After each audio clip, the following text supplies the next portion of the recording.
Piero, could you please tell us your name? I am Mr. Gabriel Gomez. Mr. Gabriel Gomez. You are here today in the community of Tanji to provide humanitarian service by giving people, providing free screen for the eye and also giving them lenses and glasses. What motivated your charity to do such a venture? Actually, it started with my in-law, who is Mr. Pascal Mendy, who came to the Gambia and upon coming here, discovered that there was the need that people are just like victims in terms of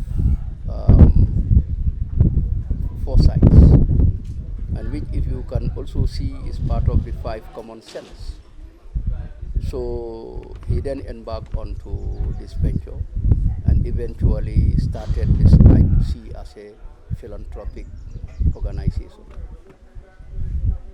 Okay, so since then, because I was told that the charity was formed in 2012, so since then to now, what are some of the achievements you could highlight?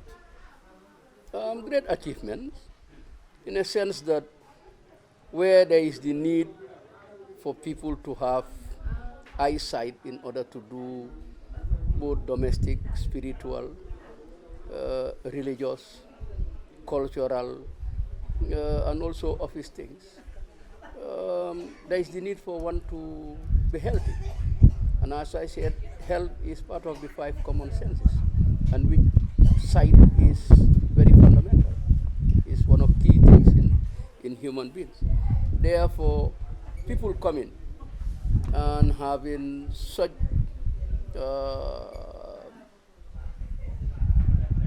what I could see dedication on the clinics give us the edge to say that we are moving on. Because if it has started and people are not coming, then we know that there is a downstream to the organization. But instead, people have been screened and have been informed of their status. Even those that even have high blood, hypertension, and so forth are being checked by the various medical officers who are certified and are working with, even government and other private districts. Yeah, so that means the achievement is that we have gone from people hearing to people coming, and people needing us as we are talking. Yeah. So, in the implementation of these activities, do you have any hurdles? Do you face any difficulty in your line of activities? To say the truth, the only line is what we talk of the medium of communication. We want to outreach, but then the people who outreach do not go like you, the journalists. The medium of communication is still a little bit less, so that by the time we come to any community, people will say, I do not know it, when they can say it with loud hailers to somebody who is in the market. You have this kanyeleng and all these other things, and then also in the mosque, but it's not being utilized. You have the media people, it is not being utilized. That's why you have media very important. So that's our hurdles. Okay. Because at the end of the day, the challenge is that whilst we are about to leave or stop, people still come and start saying that we are late to hear you. Okay. And that's the greatest hurdle. Other than that, whatever you're doing, you need to know that there are disadvantages and advantages. But at the end of the day, because it is a charitable thing, it's God service. For us, we do not see it as hurdle. So, what would you share with your partners in Germany, as perhaps you're getting that's where you're getting the force or that's where you're getting support from to be able to implement this domestically in the country? What can you tell them if they to them, honestly, what I would say is that a big thank you. Even to God, you can only say thank you, God. To them, we can only say thank you for also outreaching us, because they in fact brought in two new,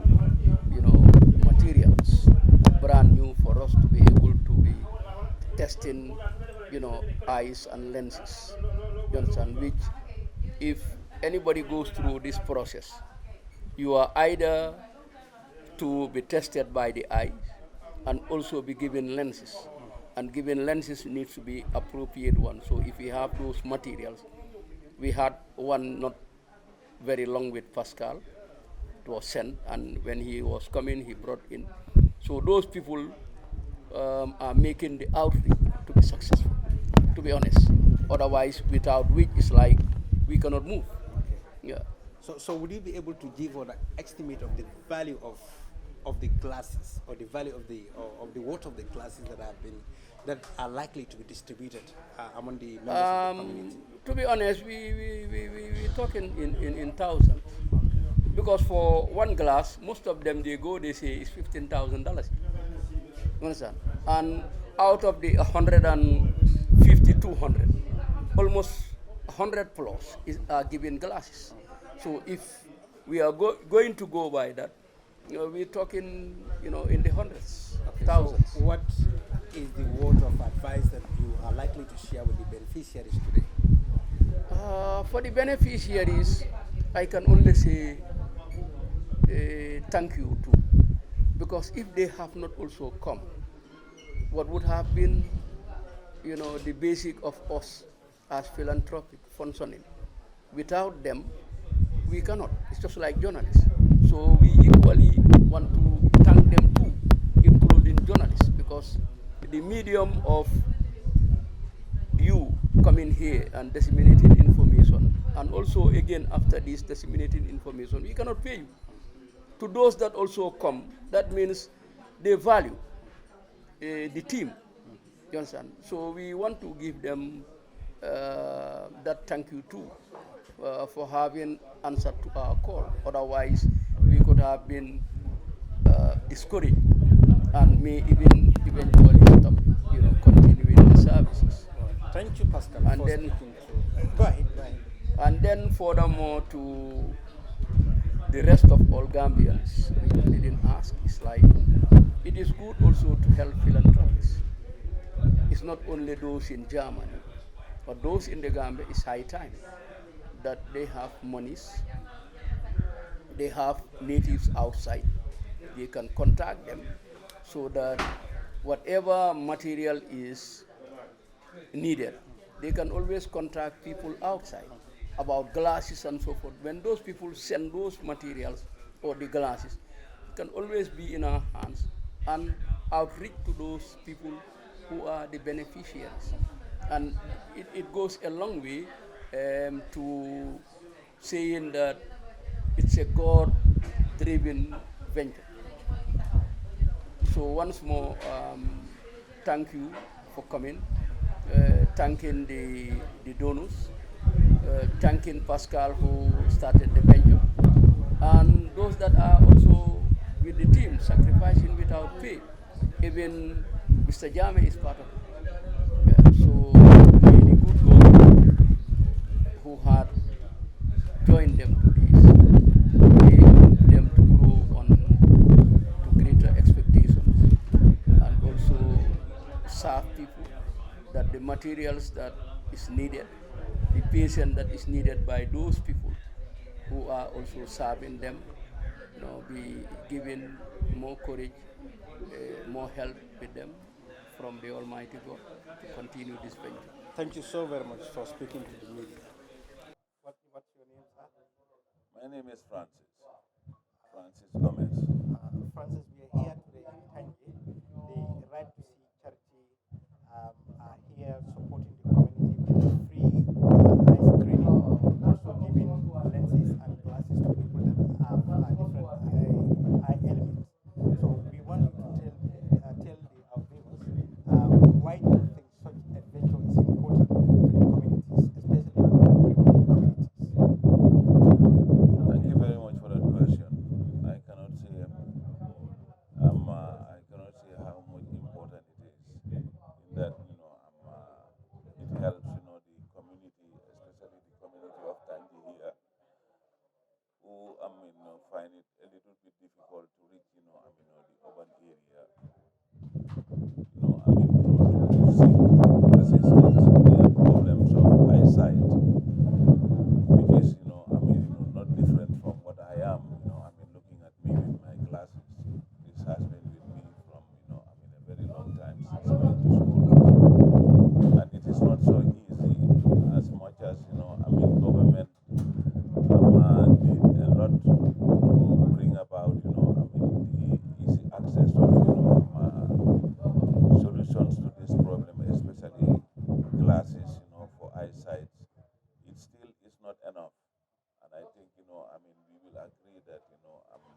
anything that comes to lend credence to, government's, effort.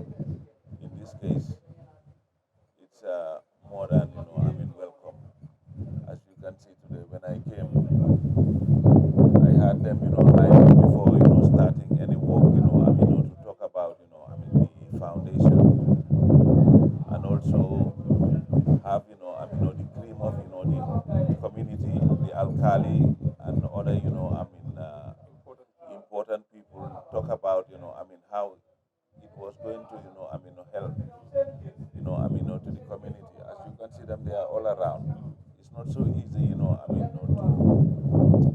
have access of this kind because the finance, the distance, and all of that, it's something, really, of concern. So, right to say coming here, it's more than,